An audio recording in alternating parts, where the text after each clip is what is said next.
Aujourd'hui, nous avons le plaisir de recevoir le docteur Elisha James Ouzan, éminent cardiologue.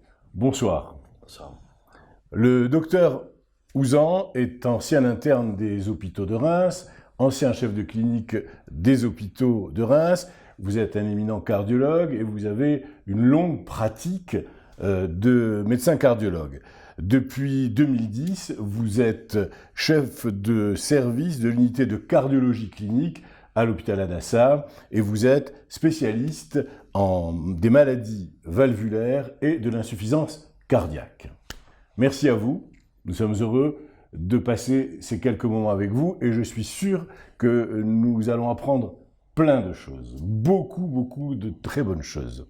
Aujourd'hui, le sujet que nous allons aborder est un sujet passionnant et d'actualité s'il en est, puisque nous allons parler de l'angine de poitrine.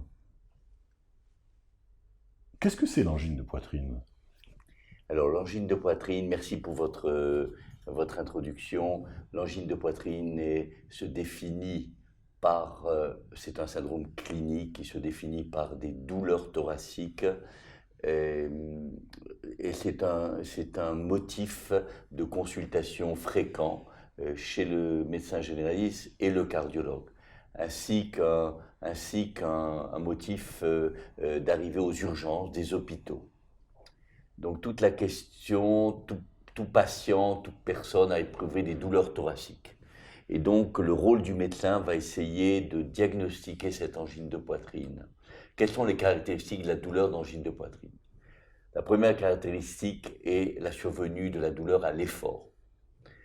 La deuxième caractéristique, c'est une impression d'oppression thoracique qui disparaît à l'arrêt de l'effort. Ce sont les deux caractéristiques. Ensuite, d'autres éléments vont nous orienter vers le diagnostic et notamment l'irradiation de la douleur. Si la douleur arrive aux mâchoires, si la douleur arrive aux bras, et à ce moment-là, le médecin est beaucoup plus alerté. C'est quelque chose de fréquent ? C'est quelque chose de fréquent. C'est un motif de consultation fréquente aux urgences. Quand on prend des gardes d'urgence et quand on est cardiologue à l'hôpital, on va souvent au service d'urgence pour aider nos collègues à faire le diagnostic. Alors, le point important, c'est que la douleur thoracique survient sur un terrain. Et le terrain est absolument fondamental. C'est-à-dire qu'il y a un monde entre une douleur thoracique qui survient chez un patient jeune, sans facteur de risque, et une douleur thoracique qui survient chez un patient âgé, qui est fumeur, qui a une hypertension artérielle, qui a une hypercholestérolémie, et qui a des antécédents familiaux de maladies coronariennes.